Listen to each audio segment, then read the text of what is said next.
Porque, fíjense, la fiebre, a menos que sean pacientes pediátricos, porque los pacientes pediátricos pueden convulsionar, pero aún las convulsiones febriles son completamente benignas, ¿ok?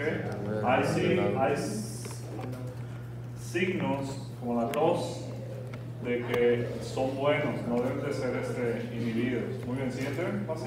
El nauseoso. ¿El vómito? Ese sí se puede inhibir.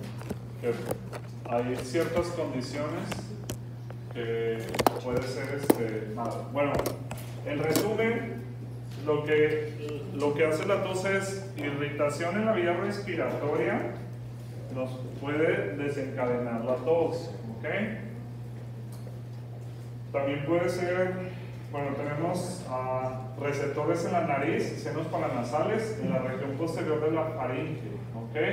Pero también tenemos receptores en el pericardio, en el diafragma, en la tráquea, en los bronquios, en la pleura y en el esófago, ¿ok? Entonces estos estimulan a través de estos pares craneales el centro de la tos y tenemos pues el reflejo de contracción de los músculos respiratorios, ¿ok? La siguiente. Entonces, clasificación de la tos. La tos es aguda cuando tiene menos de 3 semanas, ¿ok? Subaguda cuando tiene de 3 a 8 semanas de duración y crónica cuando tiene más de 8 semanas, ¿ok? También se divide en seca y húmeda. Seca, pues si no hay secreciones, y húmeda cuando es productiva, si el enfermo las expectora o las deglute, ¿ok?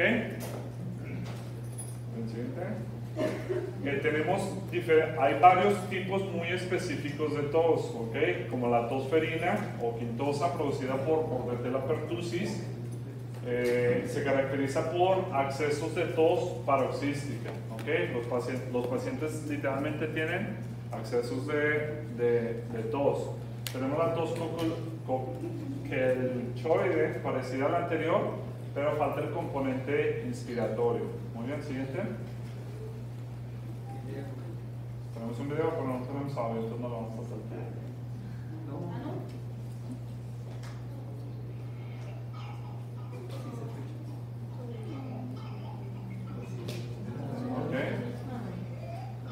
Como cuando se ahoga. Son accesos de tos. Ok, tenemos la tos ronca o perruna. Esta es muy le gusta preguntar en los exámenes la tos ronca y la perruna, ¿okay? Que es una tos seca intensa con accesos nocturnos causada por laringitis glótica o subglótica. Ok, siguiente.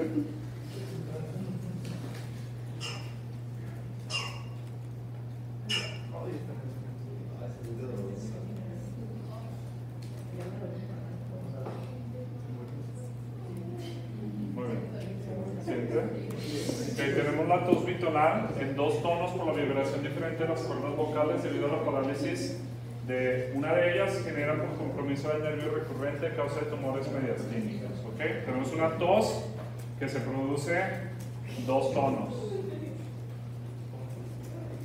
La etiología de la tos, ¿qué puede causar tos? ¿Okay? En la tos aguda, la mayoría de las veces va a ser infecciones de las vías respiratorias superior, ¿okay? Específicamente, la etiología más común de infección de vías respiratorias superiores es virus, ¿ok? Específicamente rinovirus, ¿ok? El tabaquismo también es una causa de tos, pero esta es crónica, ¿ok? Tabaquismo negativo. Muchas veces la tos está producida por moco retronasal, asma bronquial o reflujo gastroesofágico, ¿ok? Es un signo clásico de reflujo gastroesofágico. ¿Qué más presenta el reflujo gastroesofágico? Cirrosis, ardor retroesternal, dispepsia, salud, ronquera, y tos, ¿ok? Para sospechar de un reflujo gastroesofágico. Siguiente. Ok, entonces, enfermedades de la vía respiratoria alta, pues puede ser una rinitis, sinusitis, otitis, obstrucción del conducto respiratorio externo. Okay. Enfermedades pulmonares, bronquitis aguda, bronquitis crónica, bronquiectasias, asma. Okay. Enfermedades de la pleura. La pleuritis y la pleuresía también les puede desencadenar, les puede dar tos. Okay. Enfermedades cardíacas, insuficiencia cardíaca, estenosis mitral y pericarditis también les puede causar tos. Okay. Enfermedades del aparato digestivo, ya lo vimos, el reflujo gastroesofágico. Enfermedades neurológicas, cuando tenemos trastornos en la deglución, si no se está deglutiendo de la manera correcta, los alimentos pueden ir a la vía respiratoria, causan inflamación y nos puede dar fíjense, IECA. Un ejemplo de IECA es el captopril. muy bien, captopril, enalapril, todos los que terminan en pril, ¿ok? Muchos de los pacientes que un efecto secundario de los IECAs es tos, ¿ok? Tos seca. Los pacientes con tos crónica que son hipertensos, el tratamiento con IECAs, hay que suspender los IECAs y cambiar a un ARA, ¿ok? Ok. Complicaciones de la tos, cansancio y fatiga, síncope de oxígeno, neumotórax, sobre todo en pacientes altos y delgados, incontinencia urinaria, desgarros musculares, dolor torácico, sangrado de piel y mucosas, vómito e insomnio. Enfoque diagnóstico, ¿ok? Que hay que preguntar esto, ¿sí? Para sus ojos, que hay que preguntar las 4 Cs y las 4 As, ¿ok? No se les olvide, que es cronología, curso, cantidad, calidad, área,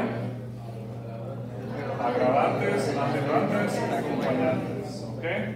Entonces hay que preguntar siempre el tiempo de evolución. No es lo mismo tener una tos aguda de 2 a 3 semanas. Si es una tos aguda, ustedes van a pensar en infecciones de las vías respiratorias, ¿ok? Si es una tos crónica, dependiendo, tienen que ver las características de la tos. Si es productiva, pues obviamente van a pensar en una infección, ¿ok? Una bronquitis aguda o incluso una neumonía. Si tuviéramos tos con sudoración nocturna y pérdida de peso, ¿en qué vamos a pensar? Tuberculosis. Si tenemos una tos con hemoptisis, ¿qué vamos a pensar? Gastroenteritis. Tos con hemoptisis, tuberculosis o un cáncer pulmonar, ¿ok? Entonces, siempre la tos hay que ver, bueno, también es importante el momento de aparición. Si es tos matutina, ¿en qué van a pensar? Pues a lo mejor en una rinitis alérgica, en un asma. Si es tos nocturna, una insuficiencia cardíaca, ¿ok? Hay que ver los síntomas acompañantes siempre y ante la tos siempre hay que preguntar si toma IECAs, ¿ok? Siguiente. Entonces, datos que nos pueden orientar el diagnóstico: si hay dolor pleural, ¿ok? La tos aumenta el dolor y el enfermo trata de no toser, o sea, tos tímida. Eso nos habla de un derrame pleural, una pleuritis, una pleuresía, ¿ok? Cuando es durante la deglución, sospechar de broncoaspiración, pues ya sabemos los IECAs. Algunos medicamentos como el timolol, beta-bloqueador, los ASA, la aspirina o los AINES también pueden producir, ¿ok? Hay que ver el ERGE, ¿ok? ERGE es súper importante. Y datos de insuficiencia cardíaca, ¿ok? ¿Cuáles son los datos de insuficiencia cardíaca? Disnea. Ok, con la ortopnea diferenciamos entre disnea cardíaca, de origen cardíaco y origen pulmonar. Acumulación de agua. Edema de miembros inferiores. Muy bien. Entonces ya vimos los momentos, ya se los dije, los momentos de aparición nocturna puede ser cardíaco, reflujo gastroesofágico. Muy bien. Si tenemos tos con sibilancias, ¿en qué vamos a pensar? Las sibilancias, ¿de qué nos hablan? específicamente de disminución en el radio de las vías respiratorias, los cuales produce el silbido, que es la sibilancia. ¿Ok? Muy bien, tos y hemoptisis, ¿en qué vamos a pensar? En un carcinoma broncogénico, una tuberculosis pulmonar o una TEP, ¿ok? Un tromboembolismo pulmonar. Tos con broncorrea o vómica, vamos a pensar en qué? En bronquiectasias o un absceso pulmonar, ¿ok?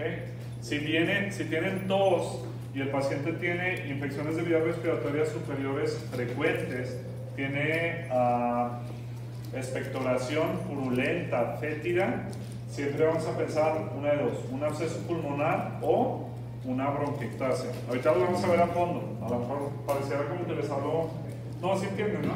O se les hace un poquito complicado esta vez. Ahorita lo vamos a revisar. ¿Siguiente? Ok. Otro síntoma importante es la expectoración. ¿Ok? ¿Qué es la expectoración? Bueno, en una persona normal las glándulas mucosas pueden producir hasta 100 mililitros diarios de secreción mucosa, ¿ok? Con lo que se depura el árbol respiratorio y se deglute, ¿ok? Todos los días nuestros pulmones están produciendo secreción. Todos los días esa secreción está siendo arrojada de nuestra laringe a nuestra faringe y nos lo estamos tragando, ¿ok? Esas personas que a veces, ¿qué hacen? Y se traen el moco y uno dice, guácala, qué asco. Pues todos los días, todos nos estamos tragando mocos sin darnos cuenta. ¿Okay? Qué rico. Entonces, qué rico. Sabroso. Sabe salado. Toda secreción. Sí, sabe salado. Toda secreción que proviene del árbol respiratorio es anormal. ¿Entienden? Ok. Tipos y colores. Ceroso líquido, claro amarillento. No,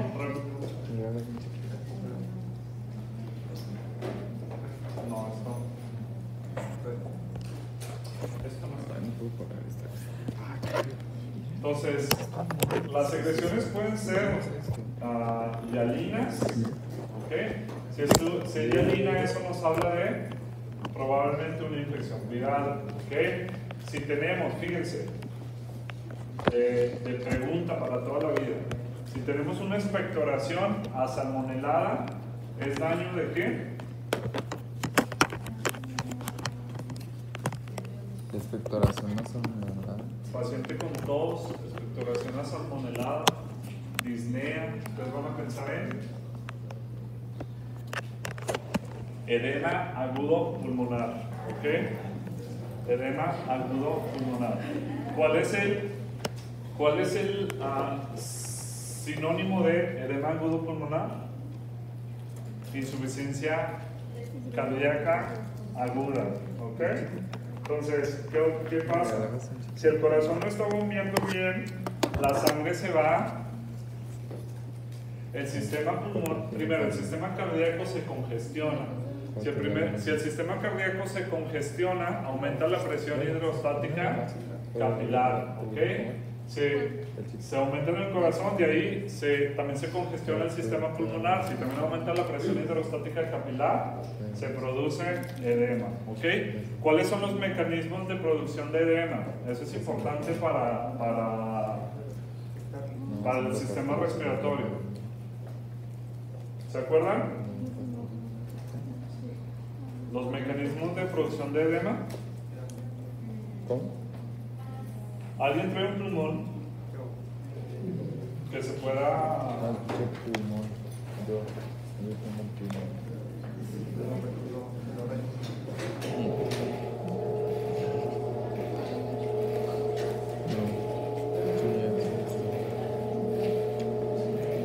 No, me lo regalaste.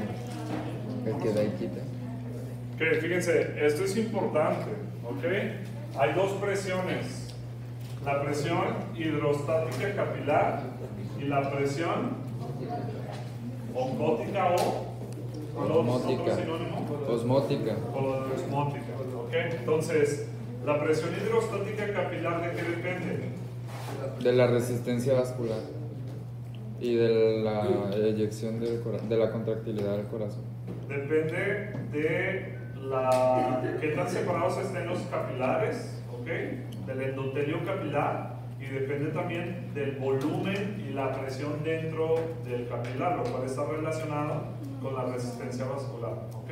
Entonces, si un vaso sanguíneo se congestiona, aumenta de volumen, aumenta de presión, automáticamente se aumenta la presión hidrostática capilar, ¿ok? Entonces, en el vaso que tenemos con las células endoteliales, más o menos, algo así, ¿no? Entonces, si aumenta la presión hidrostática capilar, ¿qué pasa con el agua? El agua sale hacia el intersticio, ¿ok? Entonces, ¿cuál es la otra? También que saque el agua, la presión oncótica capilar, ¿ok? Si la presión oncótica capilar está disminuida, eso también saca el agua del capilar, ¿ok? Entonces, ¿de qué depende la presión oncótica? De la concentración de proteínas. Específicamente, ¿cuál es la de mayor porcentaje de sangre? La albúmina, ¿ok?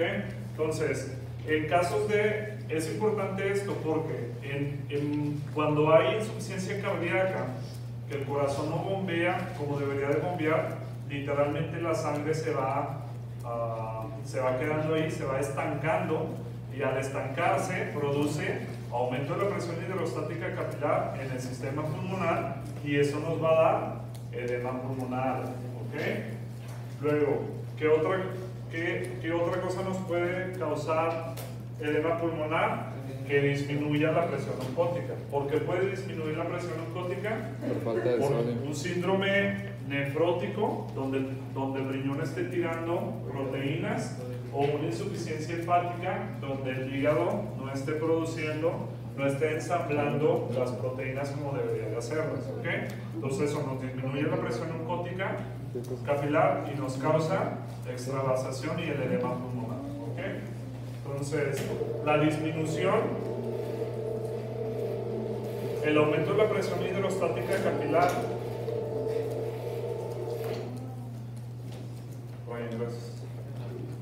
el aumento de la presión hidrostática capilar a nivel pulmonar por una insuficiencia cardíaca nos da un signo clásico, que es la expectoración asalmonelada, ¿ok?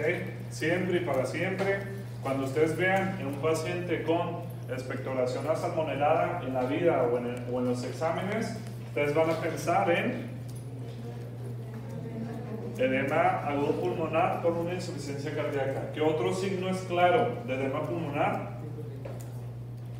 Signo clásico, De edema.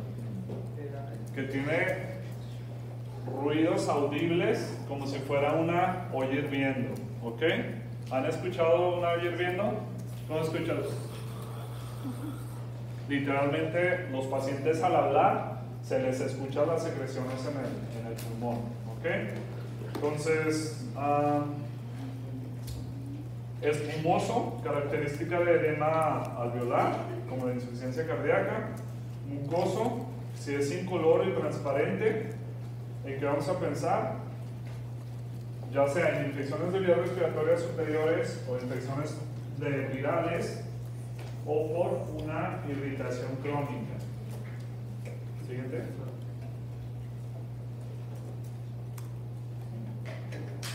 Mucopurulento.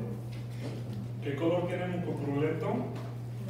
Blanquecino amarillento o amarillento verdoso o verdoso café, ¿ok? Entonces ese es, siempre que haya una secreción de ese color vamos a pensar en infección bacteriana, ¿ok? ¿Por qué infección bacteriana? ¿Por qué se pone amarillo? ¿Por el contenido de qué? ¿De qué células? ¿De qué? Neutrófilos, ¿ok? El aumento de los leucocitos, específicamente los neutrófilos, le dan el color purulento a las secreciones. Si es tóico, o sea, con sangre, vamos a pensar Primero, lo primero que vas a pensar es tuberculosis, ¿ok? ¿Cuál es la presentación clásica de tuberculosis? Sudoración nocturna, fiebre, pérdida de peso. ¿Qué otra?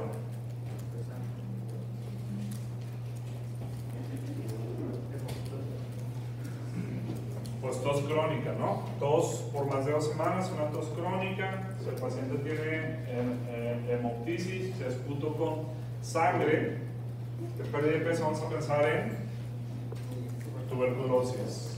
Si tenemos un paciente con infección de vías respiratorias crónicas, con el esputo es fétido, purulento o también hemoptóico, vamos a pensar en una bronquiectasia, ¿ok? Si el paciente tiene hemoptisis, pérdida de peso y tiene antecedentes de tabaquismo, vamos a pensar en cáncer de pulmón, ¿ok? Muy bien, siguiente. El volumen puede ser escaso o abundante, puede ser vómica si tenemos expulsión brusca y masiva de pus y sangre, ¿ok?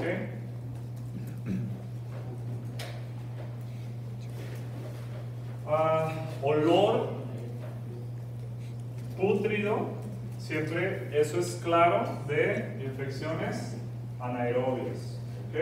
Vamos a pensar en un absceso pulmonar. Siguiente. Bueno, eso ya lo vimos. Vamos a brincarnos esto. Ok, entonces en la exploración física debemos evaluar datos sugerentes que nos orienten al diagnóstico. Okay, por ejemplo, pérdida de peso y deterioro del estado general, pues tuberculosis. Presencia de fiebre, tuberculosis o abscesos pulmonares. ¿Cuál es un dato para sospechar de un absceso pulmonar? El paciente tiene una neumonía, tiene un problema, tiene tos, fiebre alta, se le da antibiótico y no mejora con el antibiótico. ¿Okay? Entonces, siempre que un paciente tenga una infección, se le da antibiótico y no mejora con el antibiótico, hay que descartar la presencia de un absceso. Siguiente. Siguiente. Disnea. ¿Qué es la disnea? Es la sensación desagradable de dificultad respiratoria. ¿Ok? Disnea. ¿En inglés cómo es disnea? ¿Qué estamos haciendo? Breathing.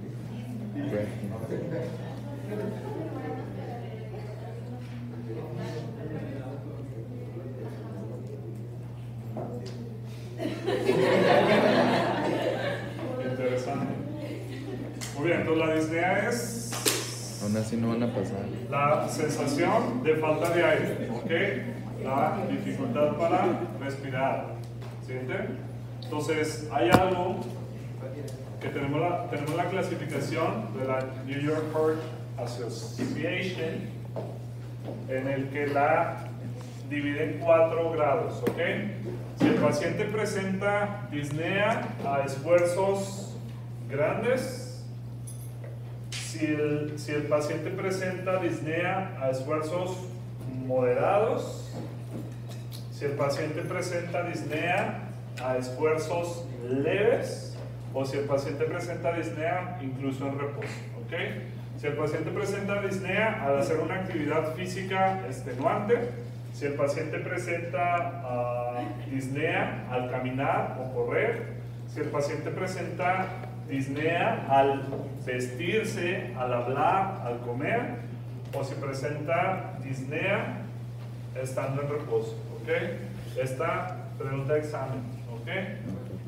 Tienen que saber los grados de disnea. Disnea grado 1, disnea grado 2, grado 3, grado 4. ¿Okay? Entonces, grado 1, ante esfuerzos grandes. ¿Okay? Grado 2, ante esfuerzos moderados, como caminar o correr breve. Grado 3, esfuerzos ligeros, como actividades de la vida diaria, como vestirse, peinarse. Grado 4, disnea estando en reposo. ¿Okay? Siguiente. Entonces, lo más importante de la disnea, ¿qué es? ¿A partir de cuál nivel se consideraría que la persona tiene asma? es que el grado de disnea no te da los criterios de asma. O sea, cualquier patología de pulmonar o cardíaca te puede causar disnea. ¿Okay? Entonces, para la asma hay criterios específicos. Hay una presentación clínica clásica que es opresión torácica, disnea, la presencia de sibilancia, puede haber uso de los músculos accesorios de la respiración y el antecedente de atopia. ¿Okay? Normalmente los pacientes asmáticos tienen la historia del alérgico. Empiezan con dermatitis atópica cuando son bebés, van creciendo y luego desarrollan rinitis alérgica. Luego, después de la rinitis alérgica, ya desarrollan asma. ¿Okay? Pues la presentación clínica es tos crónica, sibilancias. Cuando vean un paciente con tos crónica y sibilancias, eso es en lo que piensan es lo que les hace pensar en asma. ¿Okay? Primer episodio para pediatría, primer episodio de sibilancias es bronquiolitis. ¿Okay? Muy bien, siguiente. Entonces, lo importante de la disnea es diferenciar si es de origen pulmonar o si es de origen cardíaco. ¿Okay? El signo pivote para diferenciar entre si es origen cardíaco o es respiratorio es la presencia de ortopnea. ¿Okay? Si el paciente se recuesta y al recostarse aumenta la disnea, aparece la disnea o aumenta la disnea, eso es ortopnea y automáticamente nos dice que el problema es cardíaco. ¿Por qué? Porque si el paciente se recuesta, disminuye el retorno, aumenta la congestión a nivel primero cardíaco y luego pulmonar, aumenta la presión hidrostática capilar y eso causa un edema, ligero edema a nivel pulmonar y eso le produce la disnea al paciente. ¿Ok? Muy bien. ¿Siguiente? Bueno, pues es lo que les dije. ¿Okay? La presencia de ortopnea, que se presenta en decúbito dorsal y obliga a adoptar posiciones de sentado.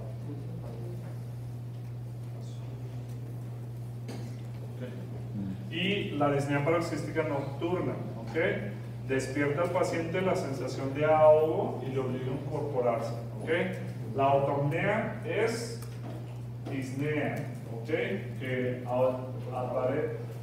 aumenta la dificultad respiratoria al recostarse, ¿okay? Y la disnea paroxística nocturna es que el paciente estaba tranquilamente durmiendo y de repente despierta con la sensación de ahogo o la sensación de falta de aire.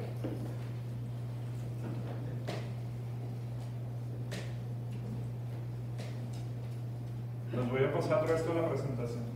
¿Ok? Entonces, vamos a tomar 5 minutos de break.